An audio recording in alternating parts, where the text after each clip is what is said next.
Cinderin, Perfect. Yeah. what would you like to say? What would I like to say? I think, the funny thing about this for me is, once again, we follow through with the trend that's been happening so far in this tournament. That is that we don't get 100% standard drafts in game one. Like, Wraith King is not a hero that gets picked very much these days. It's picked from one side. On the other side, I guess, pretty much standard, though. So there's maybe one surprise pick here in game one, but it's still, I think more games than not, there has been something unusual even in the first game, so that's pretty cool. Okay. And just to confirm, the game's not started, has it?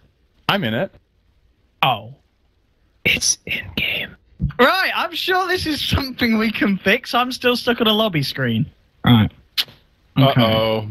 Okay.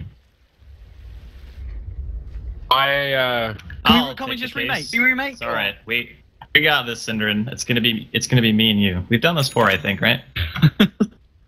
Is this happening? Like, I think it has to happen. I don't think we have a choice. Mine's fucked up there. Thanks, Reborn. All right, welcome to the grand finals cast with Cinderin and Draskell. How? Welcome to Reborn we got beta some funny test. shit going on here. Owie, it's Light Striker Ray. Here comes a follow-up Hellfire Blast. Ice Shards, though, blocking off a couple of members here. 4C&L, the charge comes in from EGM. That's going to be your first blood right there. On to Owie 2000. Hear you. Along with Bulba, going to eat another Light Striker Ray, but looks like 4C&L are going to walk away the victors here. Just fighting over a little bit of ward vision, I guess. Yeah, the Radiant heroes are extremely good for level 1. I'm actually surprised that DC tried to take. I don't think they wanted to take that fight. Actually, I just guess they had no choice the moment they got charged on. But you're not going to win that fight against the Radiant with those heroes from the Dire. So of course 4C&L get the first kill. They also get both bounty runes, so they're off to a really good start here. And the only thing DC really accomplished was placing a pretty standard Observer Ward in the Radiant jungle. Yeah, I think the whole thing kicked off too by that Light Strike Array from Fog. So I think that one was pretty hard for them to avoid in general. So really good stuff coming out from 4C&L. And they're the kind of team where I feel you give them a little bit of momentum, especially with a lineup like this, and they can do a ton. Now we got to see how the lanes are going to shape up, and it seems like dual offlane Tusk Darts here. Against this particular lineup, though, on bottom, I don't know how much this is going to accomplish. I think they can actually die quite easily here. Yeah, I think this is the kind of game where you get maybe, I don't even know if you want to get level 3 on the Darkseer before you go jungle, or if you just go right away and start stacking some camps and farming it, because the moment you realize you're playing against this tri-lane, there's no way you're getting away. Surge is great and all, but when you play into 3 stuns, you need some really, really nifty plays with the snowball in order to even survive that combo. So I think DC are in a really bad position there. Bottom tower. And we got the mid matchup here. It's TC versus Queen of Pain. It's going to be played as Bloodseeker versus Queen. And this particular matchup is interesting to me because, well, first off, you don't see it much. And this is, I guess the Queen can win, and he's even gone as far as to skill Scream at level 2, which I guess is just for harassment purposes. But this lane's actually super hard for Queen, I feel. Yeah, I guess so. Especially when the Bloodseeker gets to start with these items, right? You go Poor Man's Shield, 2 shared tangos, and then you get a salve very early on, because it's so unrewarding playing a lane dominator against Bloodseeker. If you don't play it like perfectly, all of your harassment just goes to waste. You just see TC, the moment he gets the last hit, he heals 140. It's like an entire Shadow Strike he negates by getting 1 CS. And he, of course, does have better damage than Pycat 2 when he's Blood Raged. Now he even gets a Quelling Blade, so he has a very big advantage. Here comes the charge, though, from EGM. Gets the stun off. Will get a Greater Bash. That should be a kill if he does. Maybe they don't even need it. He actually does get it there. And I do think they needed it, after all, especially with Tusk rotating in. I guess as soon as you put that Blood Rage on, it makes it a lot easier to harass, because at that point, Pycat only had mana for 1 Shadow Strike. So if that Shadow Strike wasn't enough to kill, then I guess at the very least they were going to apply some pressure. But that's here's Pycat's bottle. He'll be able to probably get the haste rune top, as neither team actually has vision of it right now, but I think he'll probably check. Might have noticed that none of the supports have rotated. And that haste rune could very easily be another kill. It could. A top lane. Yeah, Bambo, he's going to eat that power shot here. Very low on health. Going to see EGM teleport in. He's going to charge onto UR, but I don't really think much is going to happen from this, although his wind run is down. Bash. Yeah, maybe. I don't know, he's chasing him down right now. He can't get a bash to save his life. He's going to get ensnared here by Owie, and looks like he'll be forced back. That's really unfortunate. 1 bash there for EGM is actually a kill, I think. I think your war after all those attacks was down to like 100 health, and Greater Bash deals a lot of extra damage, so... Well, maybe not. It's a level on Greater Bash. He has 2 in charge. I think it would have been super close either way. Yeah. Like, he might have died. It might have been like 10 HP or something like that. This is such a good lane for Spirit Breaker, though. Like, if you look at the heroes he's up against, they're a lot about physical damage, and he just has really good base tanking. His 5 armor, the Stout Shield, already has the 2 gauntlets from the first kill and the assist he's got. He can always just rotate whenever he wants, so now he's going to charge mid again. And TC is being pressured really hard by Pycat. Yeah, Biryu's here, though. Question is the snowball going to be enough to really help? They are behind the tower. Here comes the Shadow Strike. Actually dodges it with the snowball. They want to try to turn it around, but there's not enough mana for Ice Shards. He needs 4 more. TC and Biryu chasing right now. Pycat's got Blink in 5. Doesn't look like they'll continue to chase this out. And once again, looks like 4CL are going to get both runes here, too. An extra mana on Biryu there is the first kill for DC in this game, that's for sure. If they block off Pycat, they know the Blink is level 1, obviously, so it's a very long cooldown. But he gets out barely there. Although, of course, the gank does fail, and TC, you're starting to see what you pointed out, that this lane is really favoring the Bloodseeker. He's up 23 and 11 to the 13-2 of Pycat, and this is a classic mid lane dominator in Queen of Pain that just can't go toe-to-toe with this hero. I guess the one thing about it is, in most circumstances, the Queen should dominate, that's true, but at least you're getting the EXP. And I feel like TC, if you get caught with a Blood Rage on, very similar to what we saw EGM do earlier, you can get blown up by a Queen at level 6. Like, that damage you're going to take is insane. And if you're getting harassed constantly, you're probably going to have to use Blood Rage at some point to bring yourself back up. Yeah, what do you think about his choice of going 2 in Blood Rage? I would say usually you go 1-1-3, and the extra 5% damage in the extra 1 second duration, this ensures that he can constantly cast it, because now the duration and cooldown is the same. But at the same time, that extra 5% is also ingoing damage and could put him in a lot of trouble. Oh. Pycat, he's got his ultimate up here. He has enough mana for the Scream and the ulti. Biryu's in the area. Looks like they're going to choose not to go in, fearing the Snowball and Ice Shards. But I do think that's kind of the way you want to do it. Is a level 1 Blood Right really going to change a whole lot in this situation? I feel maybe you can catch out an aggressive Blink or throw it on EGM, but since he's not 6, you're not stopping like a Nether Strike, for example.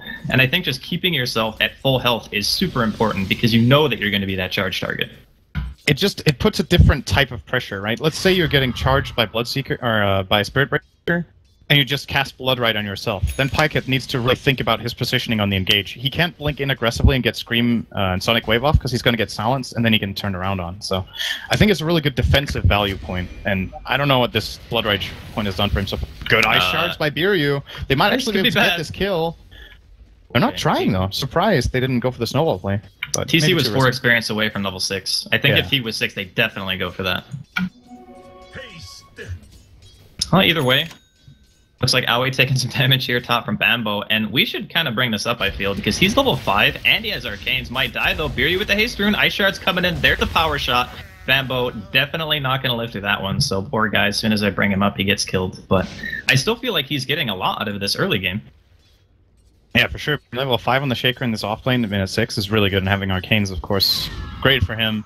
Also, lots of choice of maxing Fissure. I feel like a lot of the time when we see core Shakers, whether it's in the offlane or in a solo mid position, they often choose to either max Aftershock or enchant Totem, and I just think Fissure... People forget how well this levels. Like, the extra damage and, of course, the extra stun duration is really good, and in most situations, until you get a Blink Dagger, your chance of getting like 2 or 3 enchant totem hits off or getting a good aftershock proc is very low. The Fissure's just way more flexible in my opinion. No, I agree a lot. Sometimes I like the 2-1-2 build that a lot of people do because that way you can chain stun. Gonna see a charge here onto middle lane. Snowball comes in for Biryu. They're gonna regret that. Bambo is coming in. Here comes the Sonic Wave. The burst with the Fissure comes out. Biryu's already down. TC will be soon to follow, and that is a double kill for Pycat. Now, I don't think Biryu saw the Shaker. He definitely did not. That's the only way I can justify that snowball is if he didn't see Bambo there. The thing is, he indirectly saw the Shaker by the fact that he hasn't shown top for 30 seconds. So it's actually a misread of the map. Like, if Shaker has not shown in that aggressive ward they have up there, they know he's rotated. Where is it most likely he is? It's gotta be mid, right? He won't go bottom to try to kill the Darkseer together with Wraith King. He could, I guess, but it's not nearly as valuable as finding this kill mid. And 4C&L just with a superior rotation here from the start. Yeah, it's just really bizarre to me that happened because they do have the high ground ward, right? So it just seems really uncommon that you would not see that hero because it was well on the river by the time they started that engage. But either way, Bambo still making things happen here. He's been involved in half his team's kills right now. He's getting close to level 6, which means he'll have that Echo available. It might be around the same time that this charge hits on top lane. You are. He's going to get charged here, has level 2 Shackle and Wind Run up. TP reaction coming in from Biryu. EGM is going to get the Ice Shards here. Do they want to go on this? There is a double damage. Shackle does not latch. Bambo is not quite 6 just yet. Yawar is going to eat the Scream, get daggered, run back to the tower. He might die to the dot damage. It's bottling up now. Charge coming from EGM. He wants to go for it. In the meantime, Echo right in front of the tower. Bambo with the double. 3 down right now on the side of DC. And now EGM has realized, I might have made a mistake, but he does have charge up soon. So I think he'll be fine. That was actually such a clutch echo by Bambo there. If he doesn't get that off, the Pycat ultimately does end up dying, but the amount of damage they managed to output between that Echo Slam on 2 heroes, and of course the Enchant Totem attack finally to finish off the Bloodseeker, that would have probably been a lost fight if they didn't have that clutch timing there. And instead they get a very convincing 3-1 win in that engage, so very solid from them. And I feel like it's interesting to see the playstyle of 4 Clovers. It's kind of 4 Protect 1 in a lot of their games. Swift Ending is just really farming away this game on a Wraith King, who's often a very active early game carry, but it's just their style of play and it's working wonders so far. The nice thing about their lineup is they don't really need him right now, you know? They have Queen, ulti's up once again. I guess the person who's suffering the most here on the side of 4C&L, if anyone, is going to be Saksa, because he's only level 4 at the moment. Everyone else is having a phenomenal early game. And just between the 3 of, you know, Pycat, of course, on the Queen, and then the Spirit Breaker, plus the Earthshaker, they've just been making so much happen. And to a certain degree, you kind of got to be concerned for this Bloodseeker, because he absolutely needs BKB. And if 4CL start 5-manning, Blade Mail Bloodseeker build is not that effective in that situation. No, and there's just a couple of really good natural BKB carriers on the Radiant. So yeah, the Blade Mail is only impactful for, say, 5 to 10 minutes, and then you got to make so much of it. I don't think this is a Blade Mail for Bloodseeker. I'm with you on that. He has to go for more of a combat and more farming build, perhaps. So we'll see what TZ chooses to do here. Looks like there's a little bit of a smoke coming up for 4 Clovers, so... We've got EGM cracking level 6, Bambo's level 7, so level 4 Fissure. If they get an opening on pretty much anyone who's not protected by a snowball, that hero will die instantly. Biryu was so close to breaking the smoke there. He had walked just a little bit closer. They might just end up finding Bulba here in the woods. Bulba's fucking dead. Yeah, he's not having a great time. See you later, Sam. Rip in pieces. Here comes Biryu, though. He actually has the opportunity to block both heroes off in this point with Ice Shards, but there's no backup available. If Yawar was a little bit closer and had rotated over, they could have found 1 kill there at least. Now instead, EGM, making it very clear that he's charging bottom, actually stops it at the mid-tier 1 tower. He's just gonna farm a bit here, but so far so good for 4CL's game plan, at least. They're ahead by almost 4,000 gold, 3k experience. Look at Bambo's money right now. Like, he's gonna really have Blink Arcanes at like 12, 13 minutes. That is so insane. Like, how are they gonna fight against this? Song of the Siren run? Well, yeah, that's their only option, really. But that's only up once every 3 minutes right now because it's level 1. I think the one thing that DC have going for them right now is the fact that it's not like 4CL's team is amazing at pushing, right? Like, they have to kill first and then after. They have a decent amount of spam. They have Ice Shards, Riptide, of course, Ion Shell, and Power Shot. So they can kind of delay, try to get their core items going for them, and I guess just try to avoid fights for now, because honestly, with this mass amount of disable in the early game that 4CL have had, I think it's a mistake to try to fight them. Unless maybe you outnumber them. And it's only going to get harder when this Wraith King gets an active item. Like, he has Armlet right now. I'm thinking he's going to get a mobility item next, like a Blink Dagger. For DC to deal with that, Pycat with a good blink, takes no Rupture damage. Doing the trick there, of course. What is it? On Rupture, if you travel more than... How much distance is it? You don't take the damage? It's actually 1,300, I think, exactly. It's 1,300 exactly, and Blink can blink 1,300. So you blink, and then you move an inch, and then you've passed the threshold. And of course, the damage of Rupture is dealt, I think it's calculated every quarter of a second, correct me if I'm wrong. So I think it's blink around and move, there, that's why you can do it. You can also do it if you move and then blink, but you have to be super fast because, of course, blink has an animation. So the animation actually delays it enough where sometimes you still take the Rupture damage. So it is typically easier to move after the blink. This tower mid is taking a lot of damage here. Once again, just the 4CL strategy is just really coming into its own right now. Everyone has what they need. Like, the lowest farmed hero on their side, Saxa, is still... He's still almost level 7 minute 13, which isn't like phenomenal for support, but considering what position he's been in, only 1 assist and just really babysitting bottom, he's looking good too, with all the jungle he found. There's really been no pressure at all on the bottom side of the map for 4CL. Like, it's just completely been mid and top lane where Majority of the action's been happening. Speaking of, Rupture here onto EGM, Blood Right coming in, teleport reaction. It's going to be Bambo. He does have Echo. There's 3 heroes right next to each other. Here comes the Blink Dagger. TC and Boba just explode under the damage you are. He's going to eat the Light Strike Array and the Laguna. See you later. Soxa comes in to finish up that kill, and they were not expecting Bambo to have a Blink. I can tell you that. This is just an absolute beatdown. There's really no other way to put it right now. Looks like Biryu is also going to fall in mid. He's trying for the TP out, but Pycat more than enough damage here. The charge was giving the vision. Biryu thought he could juke him there with the fog, but good charge secures that kill, and now it's 4 kills in a row. They're getting the top tier 1. Swift Ending now getting involved in pushing on another lane. He's like, okay, maybe there's more to the world than just a bottom lane. Doesn't takes this tower, that's closing in on his Blink Dagger. DC are going to need pretty much a miracle, and I'm saying that 14 minutes in, this game's just getting out of control really fast. It's one thing when a team like this gets a couple of kills early, because you kind of expect it, right? You got Spirit Breaker, you have multiple stuns, high damage. It's expected that a couple of people get picked. But when you start losing your tier 1s like this, and it's only 14 minutes in, the offlane Shaker has Blink, Arcanes, halfway to Force Staff. You got some real problems on your hands, because it's not really a problem anymore defending tower, but... Are you looking at the net worth?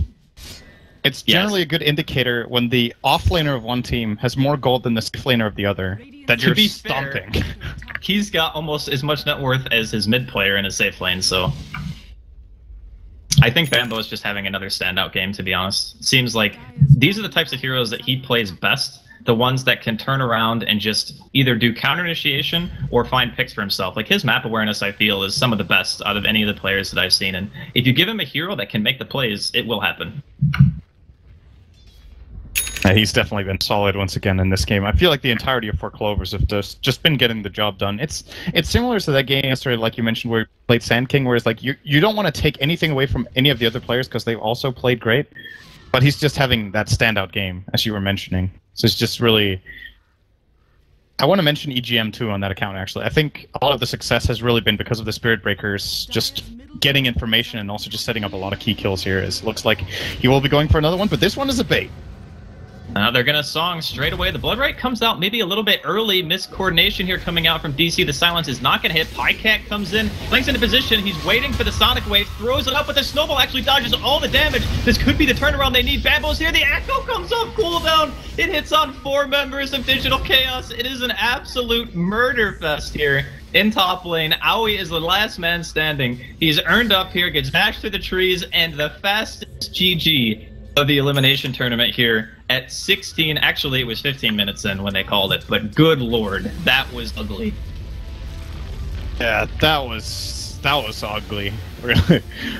I think, you know, if you look at 4C&L's draft and what they have early on in this game, they have this potential to play super aggressively. And you look over at DC, and it seems like in a lot of ways their lineup is more reactionary. What I would have liked to see out of them was bringing the Darkseer to fights earlier and trying to get Ion Shell on Bloodseeker and Tusk, for example.